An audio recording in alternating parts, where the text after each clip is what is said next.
बिस्मिल्लाहिर्रहमानिर्रहीम अस्सलाम वालेकुम। Welcome to my YouTube channel law students platform. इस वीडियो में हम पढ़ेंगे पार्लियामेंट और पार्लियामेंट के जो दो हाउसेज हैं, सेनेट और नेशनल असेंबली, उसकी कंपोजिशन पढ़ेंगे, उसका टाइम पढ़ेंगे और उसके पावर्स और फंक्शंस पढ़ेंगे। अब पार्लियामेंट क्या? The present constitution of 1973 provides the parliamentary form of government. जो हमारा प्रेजेंट कॉन्स्टिट्यूशन है 1973 का, वो parliamentary form of government provide करता है। Article 50 says that there shall be a Majlis Shura parliament consisting of president and two houses to be known as National Assembly and Senate. The Senate is upper house and the national assembly is lower house of parliament. Article 50 कहता है कि मुल्क में एक मजलिस शूरा होगी जिसको हम पार्लियामेंट कहेंगे, और उस पार्लियामेंट में एक प्रेसिडेंट होगा और दो हाउसेज होंगे, और उस दो हाउसेज को नेशनल असेंबली और सेनेट कहा जाता है। जो सेनेट है उसको अपर हाउस कहा जाता है, और जो नेशनल असेंबली है वो पार्लियामेंट का लोअर हाउस है।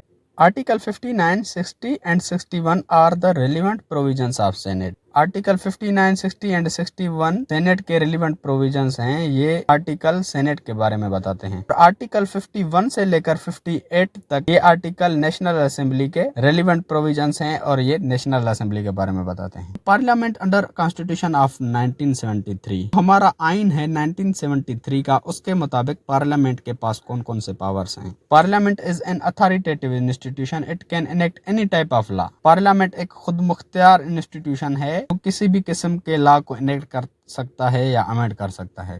Parliament in Pakistan, which is known as the Majlis Shura, consists of President and two houses known as National Assembly and the Senate। जो पाकिस्तान में पार्लियामेंट है उसको मजलिस शूरा भी कहा जाता है, जिसमें एक प्रेसिडेंट और दो हाउसेज शामिल हैं। उन हाउसेज को नेशनल असेंबली और सेनेट कहा जाता है। पहले हम पढ़ते हैं सेनेट। अब सबसे पहले आता है सेनेट की कंपोजिशन। जो सेनेट के मेंबर्स हैं वो कौन कौन से प्रोविंसेस से कितने कितने लिए जाएंगे, उसकी कैसे कंपोजिशन है, वो हम सबसे पहले पढ़ेंगे। सेनेट के लिए जो सिंध से मेंबर सिलेक्ट किए जाते हैं वो टोटल 23 होते हैं। इसी तरह पंजाब के भी 23 होते हैं, बलूचिस्तान के भी 23 और केपी के भी 23। इस्लामाबाद से जो मेंबर्स होते हैं वो 4 होते हैं, और FATA federal administrated tribal area से जो मेंबर्स होते हैं वो भी 4 होते हैं। सबसे पहले हम अगर सिंध की बात करें तो 14 मेंबर्स होते हैं वो जनरल होते हैं, यानी उनको provincial assembly of Sindh select करती है। 4 मेंबर्स वो होते हैं जो कि उलमा और टेक्नोक्रेट्स को रिप्रेजेंट करते हैं। 4 जो मेंबर्स होते हैं वो वुमेन होती हैं, और एक जो मेंबर होता है वो नॉन मुस्लिम होता है। टोटल 23 मेंबर्स हो गए जो कि सिंध से सिलेक्ट किए गए। इसी तरह पंजाब का भी ऐसा ही तरीका है। 14 जो है पंजाब असेंबली जो है उनको सिलेक्ट करेगी। मेंबर्स जो उलमा और टेक्नोक्रेट्स को रिप्रेजेंट करेंगे, 4 वुमेन होंगी और एक नॉन मुस्लिम होगा। पंजाब के भी 23 मेंबर्स हो गए, बलूचिस्तान के भी 23 और केपी के भी 23। इस्लामाबाद के जो 2 मेंबर्स होंगे वो जनरल होंगे। एक बार ऐसा होगा जो कि उलमा और टेक्नोक्रेट्स को रिप्रेजेंट करेगा और एक वुमेन को रिप्रेजेंट करेगा। इस्लामाबाद से नॉन मुस्लिम को नहीं लिया जाता। इस्लामाबाद के भी 4 मेंबर्स हो गए, और फेडरल एडमिनिस्ट्रेटेड ट्राइबल एरिया के 4 जनरल मेंबर्स होते हैं। इसमें ना ही उलमा के होते हैं, और वुमेन के भी 0 मेंबर्स होते हैं, और नॉन मुस्लिम भी 0 होते हैं। ये भी 4 मेंबर्स हो गए। टोटल मेंबर्स हो गए 100। यानी सेनेट में जो मेंबर्स होते हैं वो टोटल 100 होते हैं। यहाँ पर भी कंपोजिशन ऑफ सेनेट में वही लिखा हुआ है जो मैंने अभी आपको टेबल में समझाया। दूसरे नंबर पर आता है qualification for the members of senate. Senate के मेंबर्स की क्वालिफिकेशंस क्या होनी चाहिए? सबसे पहले तो वो पाकिस्तान का सिटीजन होना चाहिए, और उसकी जो एज है वो या 30 साल हो या 30 साल से ज्यादा हो, 30 साल से कम नहीं होना चाहिए, और वो मेंटली और फिजिकली फिट होना चाहिए, और वो इंसॉल्वेंट नहीं होना चाहिए, उसके ऊपर कोई भी चार्जेस नहीं चल रही हो या कोई मर्डर की चार्जेस नहीं हो।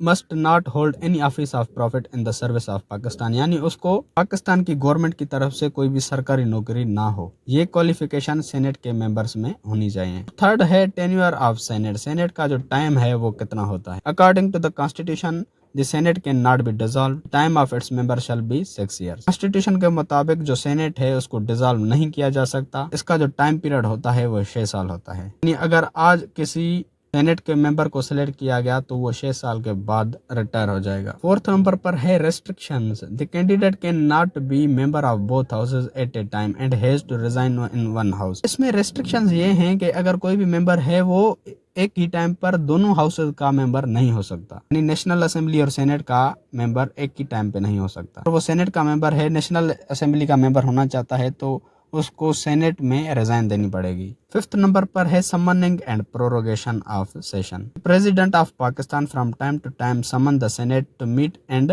मे आल्सो प्रोरोगेट दी सेनेट। तो पाकिस्तान का प्रेसिडेंट है वो सेनेट के इजलास को समन भी कर सकता है, तलब भी कर सकता है और उस इजलास को प्रोरोगेट यानी बर्खास्त भी कर सकता है। 6 नंबर पर है voting and quorum. Quorum shall be 1/4 of total membership and all the decisions shall be made with majority vote. Senate का जो कोरम है वो टोटल मेंबरशिप से 1/4 होना चाहिए, यानी जैसे अगर 100 मेंबर्स हैं तो उस कोरम में कम से कम 25 मेंबर्स होने चाहिए। 7 नंबर पर है chairman and deputy chairman. The senate shall elect from amongst its members a chairman and deputy chairman. Chairman and deputy chairman can be removed from their office by passing a resolution with the majority vote of total membership of senate. जो chairman या deputy chairman senate का select किया जाता है वो उन्हीं member से select किया जाता है, यानी जैसे अगर 100 मेंबर्स हैं तो उन 100 मेंबर्स से किसी भी एक को चेयरमैन बनाया जाएगा और एक को डिप्टी चेयरमैन बनाया जाएगा। और इस चेयरमैन या डिप्टी चेयरमैन को रिमूव भी किया जा सकता है अगर मेजॉरिटी ऑफ मेंबर्स उनके खिलाफ रेजोल्यूशन पास करें, यानी मेजॉरिटी वोट से को रिमूव भी किया जा सकता है और सिलेक्ट भी किया जा सकता है। अब 8th है powers and functions of senate. Senate के पास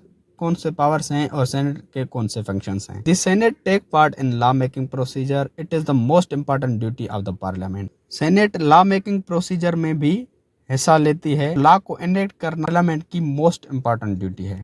दी Senate keeps watch on the administration. Senate administration पे भी नजर रखती है। The Senate performs electoral functions in many ways, for example election of president of Pakistan. Senate कितने ही तरीकों से इलेक्टोरल फंक्शन भी परफॉर्म करती है, जैसे कि प्रेसिडेंट ऑफ पाकिस्तान को सेनेट सिलेक्ट करती है। Senate has power to amend the constitution. Senate के पास ये पावर है कि वो कॉन्स्टिट्यूशन को अमेंड कर सकती है। Senate remove the grievances of the people of Pakistan and discuss their problem. Senate Pakistan के लोगों के जो प्रॉब्लम्स है उनको डिस्कस करती है, उनको हल करने की कोशिश करती है। अब हमारा आता है नेशनल असेंबली। सबसे पहले तो method for the election of national assembly. National assembly के मेंबर्स को कैसे सिलेक्ट किया जाता है। The members of national assembly are elected by direct election. National assembly के जो मेंबर्स हैं वो डायरेक्ट इलेक्शन से सिलेक्ट किए जाते हैं। जैसे अब अगर किसी भी डिस्ट्रिक्ट का एमएनए है तो उस एमएनए को जो इलेक्ट करती है वो अवाम होती है, तो उसके बाद वही एमएनए नेशनल असेंबली में जाके पहुंचता है। तो नेशनल असेंबली के मेंबर को डायरेक्ट इलेक्शन से इलेक्ट किया जाता है। सेकंड नंबर पर है qualification for the member of national assembly. National assembly के मेंबर्स की कौन सी क्वालिफिकेशंस होनी चाहिए। सबसे पहले तो वो 25 साल से उसकी उम्र ज्यादा होनी चाहिए, वो पाकिस्तान का सिटीजन होना चाहिए और उसका नाम इलेक्शन में इनरोल्ड होना चाहिए। और नेशनल असेंबली के मेंबर को कोई भी सरकारी नौकरी नहीं होनी चाहिए और वो मेंटली और फिजिकली फिट होना चाहिए। ये क्वालिफिकेशन होनी चाहिए नेशनल असेंबली के मेंबर में। थर्ड नंबर पर है time of national assembly. The term of national assembly is 5 years। The term of 5 years shall commence from the day of its first meeting and shall stand dissolved at the expiration of its term। National assembly का जो time period होता है वो 5 साल होता है और इनका जो दौरानिया है वो पहली मीटिंग से शुरू होता है। उस दिन से लेकर 5 साल के बाद वो नेशनल असेंबली डिसॉल्व हो जाती है। फोर्थ नंबर पर है restrictions. The candidate can not be member of both houses at a time and has to resign in one house. ये भी वही बात जो हमने सेनेट में पढ़ी थी। जो कैंडिडेट है वो दोनों में से सिर्फ एक ही हाउस का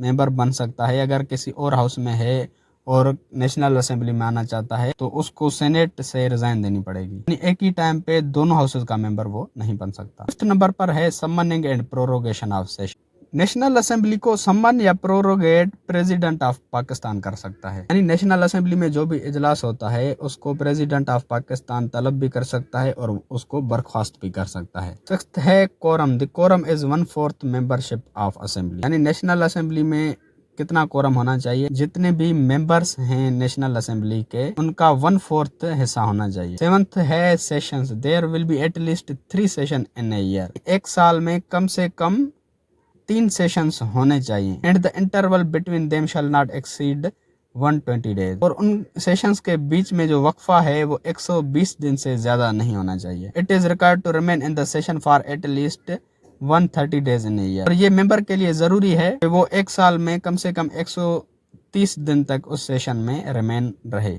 8th नंबर पर है dissolution of national assembly. National assembly को कैसे डिसॉल्व किया जा सकता है। National assembly can be dissolved by the president on the advice of prime minister, but prime minister can not give advice when the resolution of vote of no confidence is under the process in the house. अब national assembly को कैसे dissolve किया जा सकता है। अब prime minister जब president को एडवाइस देगा तो प्रेसिडेंट नेशनल असेंबली को डिसॉल्व कर सकता है, लेकिन प्राइम मिनिस्टर तब प्रेसिडेंट को एडवाइस नहीं दे सकता जब प्राइम मिनिस्टर के खिलाफ वोट ऑफ नो कॉन्फिडेंस यानी अदम एतमाद की तहरीक चल रही हो। जैसे इमरान खान के खिलाफ अदम एतमाद की तहरीक चल रही थी, तब वो प्रेसिडेंट को एडवाइस नहीं दे सकता था कि नेशनल असेंबली को डिसॉल्व करो, लेकिन वोट ऑफ नो कॉन्फिडेंस से पहले वो उस नेशनल असेंबली को डिसॉल्व करवा सकता था प्रेसिडेंट को एडवाइस देके। 9th है और last, powers and functions of national assembly. National assembly के पावर्स और फंक्शंस कौन से हैं? सबसे पहले है legislation. The primary function of national assembly is to make laws.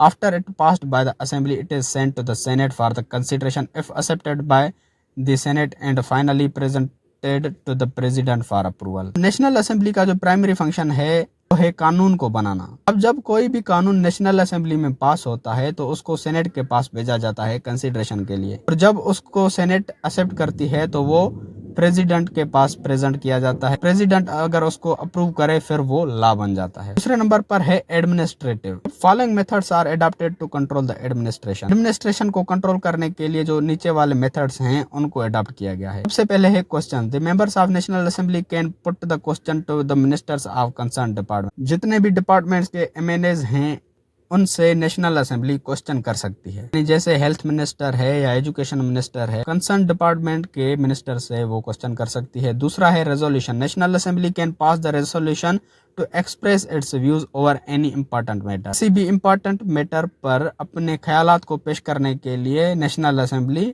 Resolution pass कर सकती है। थर्ड है vote of no confidence. National assembly can pass a vote of no confidence against prime minister. National assembly prime minister के खिलाफ अदम एतमाद की तहरीक चला सकती है, यानी vote of no confidence pass कर सकती है। फोर्थ है criticism. National assembly can criticize the policies of federal government. National assembly federal government की बनाई हुई पॉलिसीज को क्रिटिसाइज कर सकती है। थर्ड है electoral function. National assembly elects it's leader of the house, it means prime minister. National assembly house के leader को इलेक्ट करती है, यानी प्राइम मिनिस्टर, यानी नेशनल असेंबली प्राइम मिनिस्टर को इलेक्ट करती है। National assembly president of Pakistan को भी इलेक्ट करती है और नेशनल असेंबली स्पीकर और डिप्टी स्पीकर को भी इलेक्ट करती है। फोर्थ है amendments in the constitution. National assembly has the power to amend the constitution by 2/3 majority votes of its total membership. National assembly के पास ये पावर है कि वो कॉन्स्टिट्यूशन अमेंड कर सकती है, लेकिन 2/3 मेजॉरिटी से। जितने भी मेंबर्स हैं उन मेंबर्स की 2/3 मेजॉरिटी के अगर मेंबर्स तो बात पे एग्री होंगे तो वो कॉन्स्टिट्यूशन भी अमेंड हो सकता है।